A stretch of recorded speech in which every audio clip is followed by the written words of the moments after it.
নমস্কার, Sam audio বুকে আপনাদের স্বাগতম জানাই। আমি সায়ন। আমাদের আজকের গল্প পিশাচিনীর কবলে, পঞ্চম এবং অন্তিম পর্ব। গল্প পাঠে এবং বিভিন্ন চরিত্রে আমি সায়ন। যদি আপনারা প্রথম থেকে গল্পগুলি না শুনে থাকেন, তাহলে আগে প্রথম, দ্বিতীয় এবং তৃতীয় এবং চতুর্থ যে 4টি পর্ব রয়েছে গল্পগুলি শুনে আসুন, নাহলে এই শেষ পর্বটি আপনারা বুঝতে পারবেন না। তাহলে আর কথা না বাড়িয়ে শুরু করছি আমাদের আজকের গল্প, পিশাচিনীর কবলে, পঞ্চম এবং অন্তিম পর্ব। শিবানীর সেই তেজে যেন পিশাচিনীর সারা শরীর পুড়ে যাওয়ার উপক্রম হয়ে উঠেছে বোধ করি। সেইখানেই বেশ কিছুক্ষণ টিকে থাকতে পারেনি সে। চিৎকার করতে করতে হাওয়ার সাথে মিশিয়ে যায় আর যাওয়ার আগে শিবানীর দিকে রাগের চোখে তাকায়। সবাই তা লক্ষ্য না করলেও শিবানী লক্ষ্য করে। সবাই তাতে স্বস্তির নিঃশ্বাস ফেলে। এদিকে সত্যকে নিয়ে, যার এত শরীর খারাপ দেখেছে, সবাই তাকে হসপিটালে নিয়ে যায়। কলকাতার নামকরা হসপিটালে নিয়ে যাওয়া হয় সত্যকে। সবাই খুব দুশ্চিন্তা করছে। শুভঙ্করবাবু কাঁদতে কাঁদতে চোখ লাল করে ফেলেছেন। তার পাশে বসে থাকা তাকে সান্ত্বনা দিচ্ছেন আনন্দময়ী দেবী। শুভঙ্করবাবু বলেন, হে মা ভবানী, কি থেকে কি হয়ে গেল মা? কিছুই তো বুঝতে পারলাম না। কে এই পিশাচিনী? কিছুই তো বুঝলাম না মা, বলে মুখ চেপে কাঁদতে থাকেন। আমি বলছি মিস্টার রয়। শুভঙ্করবাবু বললেন, কে? শিবানী বলে শুভঙ্করবাবুর কাছে এসে, আমি, নমস্কার, আমি শিবানী সান্যাল। আমি একজন প্রেত গবেষক। আপনার বড় ছেলে অর্থাৎ সত্যব্রত বাবু এক পিশাচিনীর কবলে পড়েছিলেন, বাট এখন উনি আপাতত তার থেকে নিরাপদ। শুভঙ্করবাবু বলেন, আপাতত নিরাপদ মানে? ওই পিশাচিনী তো... শিবানী কথাটাকে পুরো না করতে দিয়েই বলেন, না, মরেনি, শুধু প্রাণপণে পালিয়েছে মাত্র। সে আবার ফিরে আসতে পারে সত্যব্রতবাবুর ক্ষতি করতে। তবে চিন্তা করবেন না, আমি থাকতে আপনাদের কোনো ক্ষতি করতে দেব না তাকে। আপাতত আপনারা ফিরে যান, অনেক রাত হয়েছে। আমি আর আদিত্যবাবু থাকব। আদিত্য বলে, হ্যাঁ বাবা, তোমরা চলে যাও, বাড়িতে পিসি একা আছে। শিবানী নিজের গলার দিকে তাকিয়ে একটি রুদ্রাক্ষ মালা খুলে শুভঙ্করবাবুর হাতে দেয়। এই নিন, এই মালা আপনি পরে থাকুন, যে কোনো অশরীরী বিপদের থেকে সাহায্য করবে। সবাই বিষণ্ণ মুখে বাড়ি চলে যায়। শুধু থেকে যায় শিবানী আর আদিত্য। আদিত্য শিবানীর কাছে যায়, তার পাশে বসে আর বলে, আপনি আমাদের জন্য অনেক করলেন, সত্যি ধন্যবাদ বললেও আপনাকে কম করা হবে। আদিত্যর দিকে তাকিয়ে হালকা হেসে দিয়ে শিবানী বলে, আমি আপনাদের এত কেন সাহায্য করছি, এত কেন আগলাচ্ছি, জানতে চান? আদিত্য বলে, হ্যাঁ বলুন না। সিটের থেকে উঠে জানলার কাছে গিয়ে শিবানী বলে, আপনার মতো আমারও একটা মিষ্টি পরিবার ছিল। শুভঙ্কর বাবুর মতো বাবা, আনন্দময়ী দেবীর মতো মা, জানেন তো? আমার একটা মিষ্টি বোনও ছিল, ওর নাম ছিল সর্বাণী। আদিত্য কথাটা শুনে হঠাৎ করে জিজ্ঞেস করে ওঠে, ছিল মানে? এখন আর? শিবানী কথা পুরো না করতে দিয়ে চোখের কোণের জল মুছে, না, বেঁচে নেই, কেউই বেঁচে নেই, আমি একা। আদিত্য বলে, কি করে হলো এসব? আপনি আমাকে বলতে পারেন? শিবানী বলে, শুনতে চান? তবে শুনুন। আমি আগে এখানে থাকতাম না। আমার আসল বাড়ি ছিল বেথুয়া দরিহরিতে। আমার বাবা ছিলেন একজন সৎ নিষ্ঠাবান পুরোহিত। আমার বাবা শিব ভক্ত ছিলেন। আমাদের বাড়ির থেকে 10 মিনিট সোজা পথে হাঁটলে একটি শিব মন্দির পায়। মন্দিরের নাম ছিল ভোলানাথ মন্দির। বাবা ওখানে প্রত্যেক সোমবার পুজো করতে যেতেন। জানেন তো, আমার বাবা মহাদেবের 108টা নাম জানতেন, 1001টা মন্ত্র জানতেন। আমার বাবা কখনো কারোর বাড়ি পুজো করলে তার মজুরি নিতেন না। বলতেন, আমি তো ভগবানের সেবা করছি, ভগবানের সেবা করে যা তৃপ্তি আছে তার জন্য মূল্যের প্রয়োজন না। শিবানী বলে, আমার বাবার মতো সৎ মানুষ দুটো হয় না। তাও বাড়ির 3টে পেট কি করে চলবে এই ভেবে আমাদের গ্রামের লোকেরা ওনাকে জোর করে হাতে কিছু টুকটাক টাকা দিতেন। আসলে সবাই আমার বাবাকে খুব ভালোবাসতেন। খুব সুখে ছিলাম আমরা। কিন্তু বাবা একদিন খুব রাত করে বাড়ি ফিরছিল, প্রায় 3:15 বাজে। আসার পথে দেখলেন এক যুবক খুব ভয় চিৎকার করতে করতে তার দিকেই দৌড়ে আসছে। তিনি তার কাছে এগিয়ে যেতেই লোকটি বাবার পায়ে পড়ে যান আর বলেন, ঠাকুরমশাই, আমাকে বাঁচান। এক অশরীরী আমার রক্ত খেতে আসছে, আমাকে আপনি বাঁচান। মহেশ্বরবাবু আগন্তুককে সামলে, আহা, কি হয়েছে? শান্তভাবে বলো, কে তোমার পিছন করছে? আগন্তুক বলে, আপনি আগে আমাকে বাঁচান ঠাকুরমশাই, দয়া করে, বলে মাটিতে লুটিয়ে পড়ে প্রায়। আমার বাবা তাকে আমাদের বাড়িতে ধরে নিয়ে আসেন। ওনার চোখে মুখে জল ছিটিয়ে জ্ঞান ফেরানো হয়। আমি আর সর্বা ওই আগন্তুকের মাথার কাছে হতে জলের গ্লাস নিয়ে দাঁড়িয়েছিলাম। লোকটির জ্ঞান ফেরার পরে তিনি আবার একই কথা আওড়াতে থাকেন। কিন্তু আমার বাবা ভোলানাথের প্রাণমন্ত্রে ওনার মনকে শান্ত করেন। লোকটি শান্ত হয়ে যায়। বাবা বলেন, এবার বলুন, কি আপনার কে কি পিছন করছিল, কি বলছিলেন? কে কি করেছে সবটা বলুন। আগন্তুক লোকটি বলল, আমি নৈহাটিতে থাকি, আমার নাম সুভাষ। আমি এক জরুরি কাজে এখানে এসেছিলাম। ফেরার পথে আমার গাড়িটা খারাপ হয়ে যায় এবং আমি গাড়িতে কাছে পিঠের এক গ্যারেজে গাড়িটাকে লোকের সহায়তায় রেখে আসি। ওরা বলল খুব শিগগিরই আমার গাড়ি ঠিক হয়ে যাবে এবং বলল একদিনের জন্য এখানে থাকাও ও ভাড়া দিয়ে থাকতে। আর একা হওয়ার কারণে কোনো পিছু টানও নেই আমার, ফলে দুশ্চিন্তা করারও কেউ নেই। এই ভেবে খুঁজতে থাকি।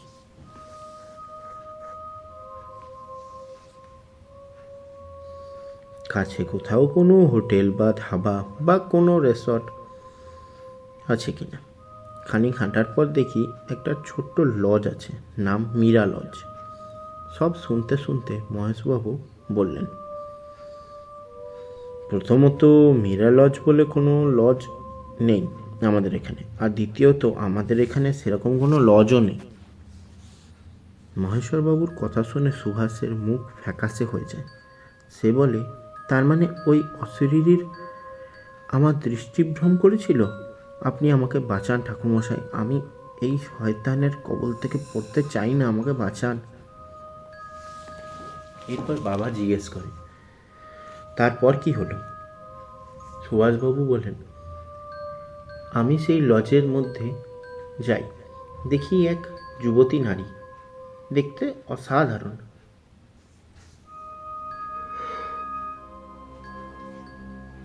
ওকে দেখেই যেন আমি আরও সেই লজে প্রবেশ করে একটি ঘর ভাড়াতে নিতে বাধ্য হলাম।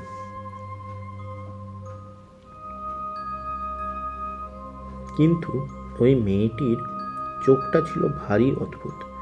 চোখে ছিল যেন এক বশ করার প্রবণতা, আর ওই চোখের দিকে তাকিয়ে ওর চোখের রহস্য ভেদ করার চেষ্টাই আমার জীবনের কাল হয়ে দাঁড়ায়।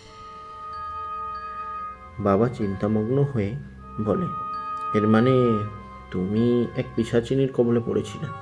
সুভাষবাবু বলেন, হ্যাঁ, ঠিক ধরেছেন। আপনি ওর থেকে আমাকে বাঁচান। আমি ওর আসল পরিচয় জেনে গেছি বলে সে আজ আমার রক্ত খেতে চাইছে, তাই আমার পিছনে পাগলের মতো দৌড়ায়। খুব কষ্টে আমি এখানে পালিয়ে এসেছি। বাবা ওনার হাতে রুদ্রাক্ষের মালা দিয়ে বলেন, তবে এই নিন, আজ রাতটি সাবধানে থাকবেন। যাই হয়ে যাক, বাইরে বেরোবেন না, এই মালাটি গলায় পরে থাকুন। এই বলে বাবা তার ঘরের চারপাশে মন্ত্রপুত দাগ টেনে দেয় এবং চলে যান। রাত 3টে নাগাদ সুভাষবাবুর দুশ্চিন্তায় ঘুম আসে না প্রথম প্রহরে, কিন্তু আস্তে আস্তে তার চোখ লেগে যায় হালকা। হঠাৎ এক দমকা হাওয়ায় ঘরের মেন গেটটা খুলে যায়। সুভাষবাবুর ঘুম ভেঙে যায়। সুভাষবাবুকে যেখানে থাকতে দেওয়া হয়েছে সেই ঘরটা ছিল বাইরের দিকে, ফলে সব রকম বাইরের আওয়াজ তিনি পাচ্ছিলেন।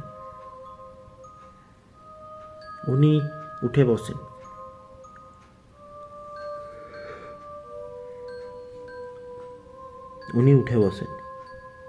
আস্তে আস্তে মেন দরজার কাছে যান। দেখেন দরজাটা হাট করে খুলে গেছে। উনি যেই দরজা দিতে যাবেন, দেখেন এক সুন্দরী মহিলা তার সামনে দাঁড়িয়ে তাকে হাত বাড়িয়ে ডাকছে। লোকটি দুর্বল হয়ে পড়েন ওই নারীর রূপের তেজে। সে আস্তে আস্তে বেরিয়ে যান, তার পেছন পেছনে চলে যান। খানিকটা যেতেই মহিলাটি দাঁড়িয়ে পড়ে, আর সুভাষবাবুরও মোহ কেটে যায়। উনি দেখেন ওনার সামনে যে নারী দাঁড়িয়ে আছে সে হলো সেই পিশাচিনী। সুভাষবাবু তাকে দেখে খুব ভয় পেয়ে যায় আর নিজের গলায় হাত দেন। তারপর মনে পড়ে উনি সেই রুদ্রাক্ষ মালাটি বালিশের তলায় রেখে ঘুমিয়ে পড়েছিলেন। পিশাচিনী তখন অনেক লম্বা হয়ে যায় আর সুভাষবাবুকে জাপটে দেন। উনি চিৎকার করতে থাকেন। কিছুক্ষণ পর সব নিশ্চুপ হয়ে যায়। পরের দিন সকাল, বাবা সুভাষবাবুর জন্য চা নিয়ে যান। গিয়ে দেখেন দরজা খোলা, উনিও নেই ঘরে। উনি চিন্তায় পড়ে যান। বাবা বেরিয়ে পড়েন রাস্তায়। হাঁটতে হাঁটতে খানিকটা গিয়ে দেখেন অনেক লোকজন ভিড় করে রয়েছে এক জায়গায়। সন্দেহ মনে বাবা এগিয়ে দেখেন সুভাষবাবুর মৃতদেহ পড়ে আছে। তার গলায় এক গভীর গর্ত, তার সারা শরীর সাদা ধবধবে হয়ে পড়েছে। বাবা বোঝেন তিনি পিশাচিনীর শিকার হয়েছেন। তারপর বেশ কিছুদিন পেরিয়ে যায়। আমি মাধ্যমিক দিই। আমার বোন ক্লাস 7-এ ওঠে। তারপরই আসে সেই ভয়ানক রাত। সেদিন ছিল পৌষ কালী পুজো।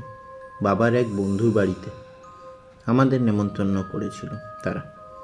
মায়ের শরীরটা একটু খারাপ হওয়ার কারণে আমি থেকে যাই, তাই বাবা আর বোন গিয়েছিল। আমি আর মা একা ছিলাম। প্রায় 10টা বেজে যায়।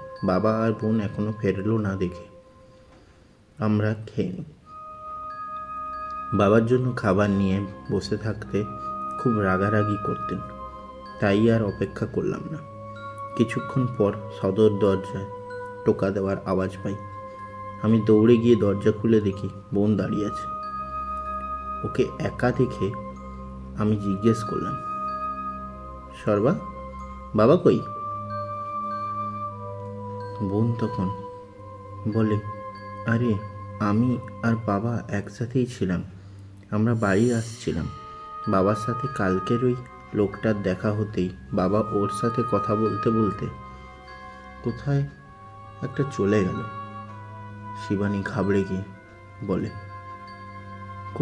কোন লোকটা? আরে সর্বাণী বলে, আরে কালকে যে ভূত ভূত দেখছিল ওই লোকটা। ওর সাথে কথা বলতে বলতে খেয়াল করি সর্বাণীর গলায় বাবার গলার রুদ্রাক্ষ, যেটা বাবা রক্ষা কবচ হিসাবে প্রত্যেক শনিবার আর মঙ্গলবার পড়ে থাকেন। আর সেদিন ছিল শনিবার। সর্বার কথাটা শুনে রুদ্রাক্ষের মালাটা বোনের গলায় থেকে যেন বুকের মধ্যে চাঞ্চল্যকর প্রভাব সৃষ্টি হতে শুরু করলো আমার। কি করে হয় এটা? লোকটা তো মারা গেছে, তবে কি পিশাচিনীর চাল? আর এক মুহূর্ত আর অপেক্ষা করলাম না। বাবার ঘরে রাখা বাবার আরেকটি নামাবলী গায়ে জড়িয়ে আর বোনের গলা থেকে মালাটা নিজের গলায় পরে বেরিয়ে পড়ি বাবার সন্ধানে। অনেকটা যাওয়ার পর দেখি কে যেন একটা ভারী কিছু টেনে নিয়ে যাচ্ছে। আন্দাজ বলছিল কোনো মহিলা হবে। অন্ধকার থাকার কারণে মুখ দেখতে পারিনি তার প্রথমে, কিন্তু তাকে সন্দেহ হওয়ার কারণে পিছু নিলাম তার। দেখলাম সেই মহিলা সেই বড় বস্তুটাকে ছেঁচড়াতে ছেঁচড়াতে নিয়ে যায় এক সরু গলির মধ্য দিয়ে। যেই গলিটা দিয়ে ওই বস্তুটাকে নিয়ে গেল ওখানে ওটা ইট ভাটা আছে। অনেক বছর আগেই ওখানে কয়েকটা খুন হওয়ার পর ওটা বন্ধ হয়ে গেছে। ওই জন্য আরও আমার সন্দেহ হয় যে ওই ভারী জিনিসটাকে উনি ওই রকম টানতে টানতে কোথায় নিয়ে যাচ্ছে। পেছন পেছন গেলাম।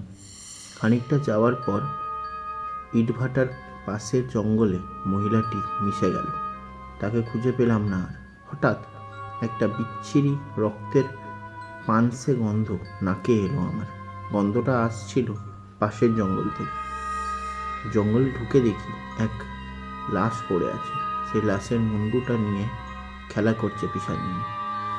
আর ওই দেহটায় জড়ানো ছিল আমার চেনা লাল পাঞ্জাবিটা। কারণ এই পাঞ্জাবিটার বোতামটা আমি সেলাই করে দিয়েছিলাম। পাঞ্জাবিটা আমার বাবার। আর ওই লাশ, ওই মুন্ডু, ওটাও ছিল আমার বাবার। ওই শয়তানিটা তখন আমার বাবার শরীরে রক্ত মাংস খাচ্ছিল। আমি ওখানে চুপ করে থাকতে পারিনি। চিৎকার করে উঠি। পিশাচিনী আমার দিকে তাকিয়ে দেখে আর বলে, তোর বাবার মাথায় অনেক মন্ত্র ছিল, এখন আর নেই। সেদিনের রাত্রে আমার শিকার মেরেছে ও। এত সহজে ছাড়ি কি করে বলতো? দাঁড়া, আরও খেলা দেখবি নাকি? এই দেখ বলে আমার সামনে আমার বাবাকে তার দু হাতে ধরে পুরো ছিঁড়ে দিলেন। আমি চিৎকার করে দৌড়ে বাড়ি চলে আসি। মুখ চেপে কাঁদতে থাকি। কাকে কি বলবো কিছু বুঝতে পারছি না। ভয়ে রাগে আমার চিৎকার করতে ইচ্ছা করছিল, কিন্তু কিছু করতে পারিনি। ঘরে এসে দেখি আমার মা শুয়ে আছে, বোন ঘরে নেই। বোনকে হন্তদন্ত করে খুঁজতে থাকি। খুঁজতে খুঁজতে বাড়ির বাগানে চলে আসি। ওখানেও পাইনি। কিন্তু হঠাৎ মনে হলো আমার কাঁধের উপর কিছু টপ টপ করে পড়ল, ফিজলে জাতের। উপরে আস্তে আস্তে তাকিয়ে দেখি এক বাচ্চা মেয়ের মৃতদেহ ঝুলছে। তার পিঠে রড ঢুকিয়ে দেওয়া হয়েছে। আর যার লাশ ওখানে ছিল ওটা ছিল আমার বোন, আমার আদরের প্রাণ ভুমরা ছিল। নিজেকে সামলে আমি ছুট দিই মায়ের কাছে। মা ডাকতে যাব বলে ধরে দেখি মায়ের সারা গা ঠান্ডা। মায়ের সারা গা পুরো ফ্যাকাশে। আমার মা বোনকেও ছাড়ল না শুধুমাত্র সেদিনের রাতে আগন্তুককে বাঁচানো হয়েছিল বলে। আমি বসে পড়ি মাটিতে থম করে, হাউমাউ করে কেঁদে ছিটছি। হঠাৎ একটা বিকৃত হাসি আসে আমার পিছন থেকে। দেখি আমাদের বাগানের বড় দোলনায় বসে আছে সেই পিশাচিনী। আমার ওর হাসি সহ্য হয় না। আমি চিৎকার করে ওম নমঃ শিবায় বলতেই ও ছিটকে সরে যায়। চিৎকার করতে করতে হাওয়ায় মিলিয়ে যায়। আমি চোখের জল মুছে ফেলি আর প্রতিজ্ঞা করলাম, পৃথিবীর প্রত্যেকটা পিশাচিনীর, প্রত্যেকটা পিশাচের, প্রত্যেকটা রক্ত খেকো অশুভ শক্তির বিনাশ আমি ঘটাবই। তারপর শুরু হয় আমার পথ চলা। আর এখন আমি অনেক পিশাচিনীকে তার যোগ্যতম শাস্তি দিয়েছি, এই মৃণালিনীকেও দেব। বলার সাথে সাথেই সত্যের কেবিন থেকে এক চিৎকার শব্দ আসে। ওরা শব্দ শুনে দৌড়ে ঢুকে কেবিনে। ঢুকে দেখে সত্যব্রতকে মৃণালিনী ঝাপটে ধরেছে। তার বড় বড় নখ দিয়ে খামচে ধরেছে সত্যের গলার টুটিটা। আদিত্যের হাতে থাকা মা ভবানীর ফুল সে ছুঁড়ে মারে শিবানীর সাথে দাঁড়িয়ে পিশাচিনীর মুখের কাছে। ফুলের ছোঁয়ায় পিশাচিনীর মুখ ঝলসে গেল। সত্যকে সে ছেড়ে দেয় আর মাটিতে ছিটকে পড়ে। এই সুযোগে শিবানী পিশাচিনীর বুকে পা রেখে মহাদেবের নাম করে ওর হাতে থাকা ত্রিশূল পিশাচিনীর বুকে গেঁথে দেয়। পিশাচিনীর ভবলীলা সঙ্গ হয়। পরের দিন, নতুন সকাল, নতুন দিন। সবাই দেখতে আসে সত্যকে। কাল রাতের কথা শুনে আনন্দময়ী দেবী বলেন, ভাগ্যিস তুমি ছিলে শিবানী, তুমি না থাকলে। শিবানী বলে, আপনি এরকম করে বলবেন না, আমার কর্তব্য এটা। আপনারা যান, সত্যবাবুকে দেখে আসুন, উনি এখন আউট অফ ডেঞ্জার। আমাকে বিদায় দিন এবার, নমস্কার। আদিত্য বলে, আমি আপনাকে এগিয়ে দিচ্ছি। শিবানী বলে, না না, তার দরকার হবে না, বলে বেরিয়ে পড়ে। বেরিয়ে ট্যাক্সি ধরার সময় দেখেন আদিত্য মিস সান্যাল দাঁড়ান বলতে বলতে ছুটে আসছে। শিবানী তাকে বলে, আপনার দরকার ছিল না আদিত্যবাবু। আদিত্যবাবু বলে, কিন্তু আমার আছে। শিবানী বলে, মানে? আদিত্য বলে, আপনাকে একটা প্রশ্ন করার ছিল। শিবানী বলে, হ্যাঁ বলুন। আদিত্য আমতে আমতে করতে করতে বলছিলাম যে কালকে আপনি ফ্রি থাকবেন ওই 5টা নাগাদ বিকেলবেলা?